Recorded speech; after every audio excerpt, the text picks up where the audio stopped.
let's go to the hotline, and let's bring in the play-by-play voice of the Texas Longhorns. He is the host of High School Scoreboard Live on Fox Sports Southwest, and of course you can hear him on the Horn in Austin every weekday. We are joined by the Texas High School Football Hall of Famer. We're joined by Craig Way. Craig, I don't mean to spring this on you. Oh, here we go. Is a pumpkin, when you think of a pumpkin, do you think more of a decorative item or do you think more of a food?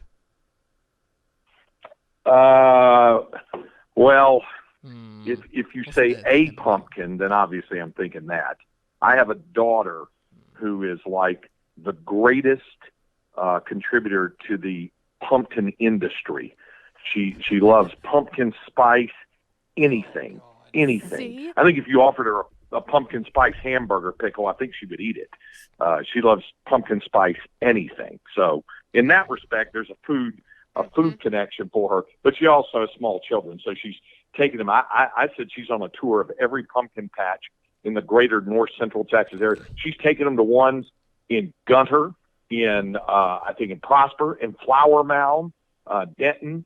So if there's a pumpkin patch, she's determined to find it. So I think we need the true pumpkin connoisseur on here to give us her opinion, Tupper. I'll get your daughter's number and we'll dial her up to settle a debate.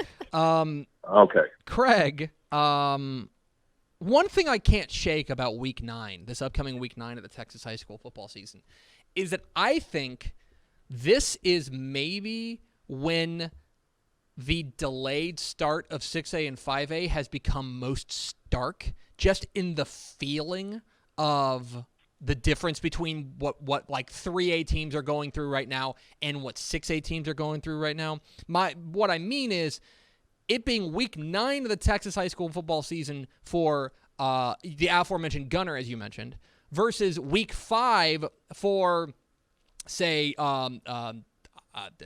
Lake Travis. That strikes me as like the biggest gulf yet between like the actual feeling for both of those teams. Do I have your support in this? Does it feel like that kind of gap is at this point the most stark that it's been this season? Yes, absolutely. And then I would add this, Tep.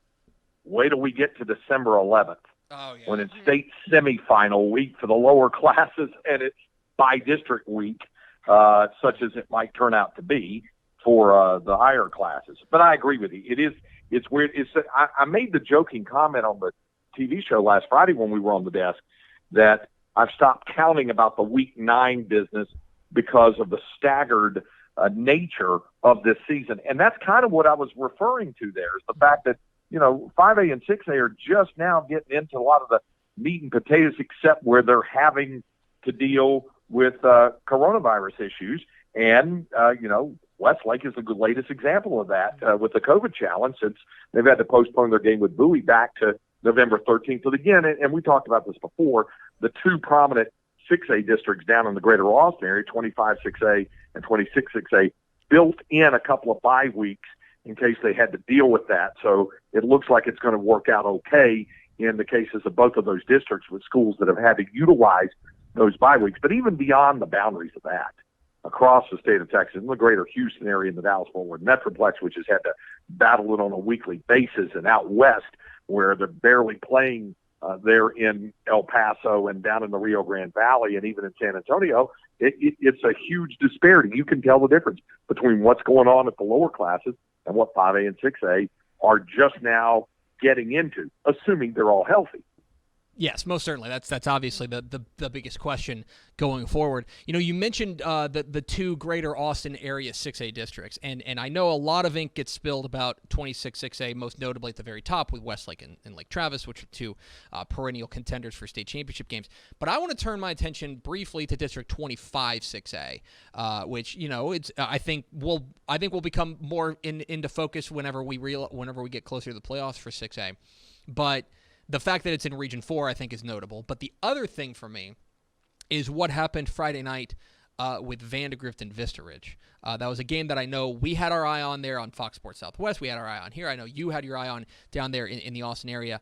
That strikes me as a real statement of intent from Vandegrift, a team that I think I think folks had maybe been kind of wanting there to be a lot more drama in that district and thinking maybe this is the year that Vista Ridge, which has been so terrific, maybe this is the year they break through.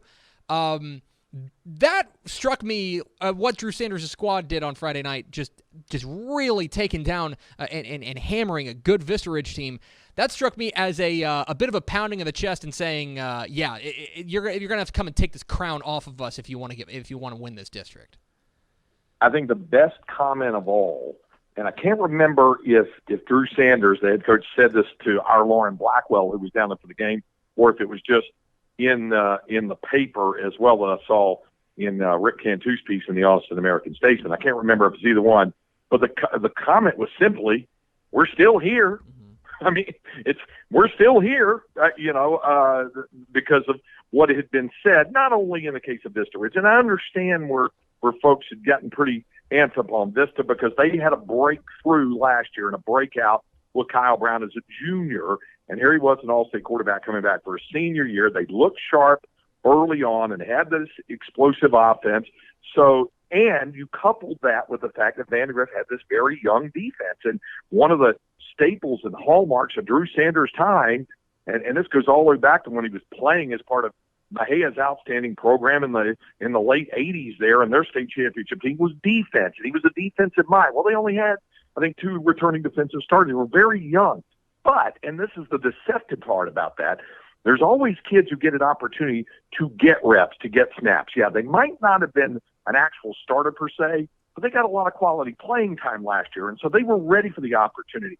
And the one other thing that added to that was they got summarily thumped by Cedar Park in week 1. Well, Cedar Park's going to do a lot of thumping this year, as we've said. They're a legitimate, dangerous 5A Division I state championship contender.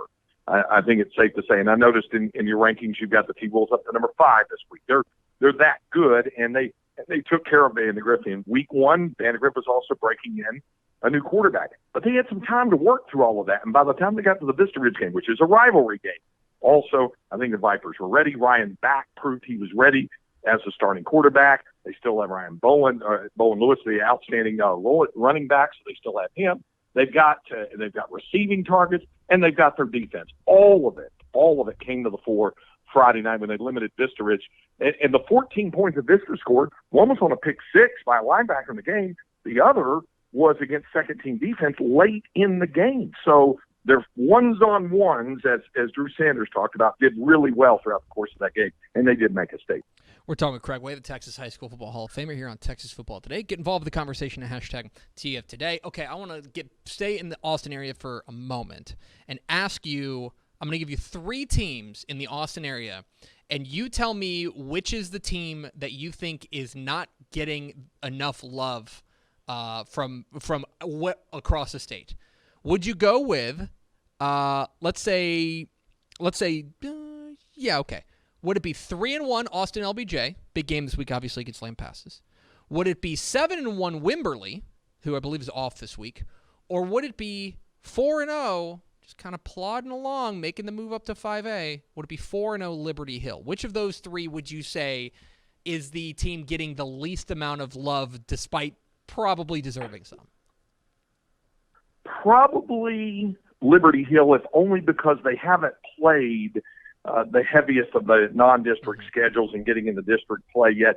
But they look like they have seamlessly transitioned into a 5A Division II program, and that's why I think that they could be pretty dangerous about that. LBJ, jury's been out on them. We're going to find out for sure this week how for real the Jaguars are. And might I add, by the way, we'll find out a little more about Lampasas and how we've been saying all along, but, with everything they have with Ace Whitehead and Jack Jerome and all the rest of the guys, that they are a legitimate contender in 4A Division I. We'll find out a little bit more about them this week, playing a team that is as athletically talented as LBJ is. We'll find out more about both of those schools this week. And Wimberley, they took the early loss, and they were a little sluggish out of the gate with some of the games, but they've looked more impressive of late. Now off this week, and we'll find out when they play Navarro more about the Texans. But I think probably you might say Liberty Hill only because we haven't seen it on full display against a higher level of competition, which we will down the road. And finally, Craig, I must ask you about your plans tonight, because I think that the fans deserve to know that they should turn on their television tonight and try to see their favorite Texas High School Football Hall of Famer sitting in a very prominent place. Do you want to tell folks what you're going to be doing tonight? You want me to tell them how I got the tickets? You don't need to. That's not important. Okay. All right. Okay. Well, because I was going to ask you if you knew how good these seats were. I mean, on the seating chart, they look like they're pretty good. Well, but, they I think they're pretty good. My brother, for those who don't know, Craig's going to the World Series tonight. Game 1, it's Dodgers and Rays. And we had an in for some tickets, and I had told him that whenever the Dodgers, because I never had any doubt, whenever the Dodgers made the World Series, that he should contact me. We can see if we can work something out for tickets. So now you've been to a Dodgers World Series before, though, yes?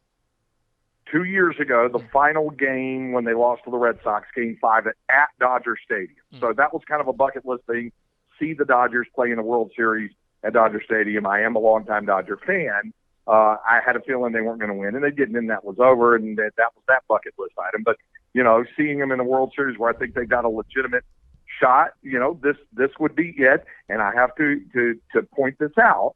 This is really a magnanimous gesture on the part of you and your brother just to allow me to purchase World Series tickets from your stash, your collection at a regular, not even a market price, face value price, which is very generous because you guys probably could have recognized a pretty penny in the secondary ticket market had you opted to go that way. So in that respect, I am indebted to you. So I appreciate that. I'm thrilled. Linda's excited, and we're very much looking forward to seeing Game 1 of the World Series tonight at Globe Life Field in apparently some really good seats. Well, more importantly, you get to be there for history of like the first neutral site World Series game in 100 years, something like that. And this will tell you how old I am. I was present at the first interleague game ever played, which was Rangers Giants in '97, and that was on a media credential because it started like an hour before there was another game. So it was the first interleague game ever played was Rangers Giants in '97. So that there was that. So that's another first there. You're right. I think the Red Sox and Phillies played in 1915, and the Red Sox chose to play their home games at Braves Field because the Braves were in Boston at the time because the ballpark seated about 10,000. But they were still playing home games in Boston. And then Philadelphia got to play their home games. So in the modern era of baseball, this is truly the first time they've ever had a World Series where all the games will be at a neutral site, and all of them, and the first one will be tonight. So yeah, I'm pumped up about it, and I thank you and your brother again for being able to just, break even and get your money back on your investment. It's fine. If not a handsome profit like you could on the other games. Yeah, happy to do it. He's Craig Way, Texas High School Football Hall of Famer. He will be there watching Tyler Glasnow against Clayton Kershaw tonight. 7-11 first pitch from Globe Life Field in Arlington. Craig, appreciate your time, and bring home winner tonight. Hey, and listen, since Kershaw used to be Matt Stafford's center in middle school in the Highland Park Independent School District, at least there's a Texas high school football connection there. Yeah, fundamentally, this is high school football research for you. That's how we're going to spin this. Mm-hmm. No doubt. Right. Take care, Craig. There he goes. Craig Way, the Texas High School Football Hall of Famer. Joins us every Tuesday here on Texas Football Today.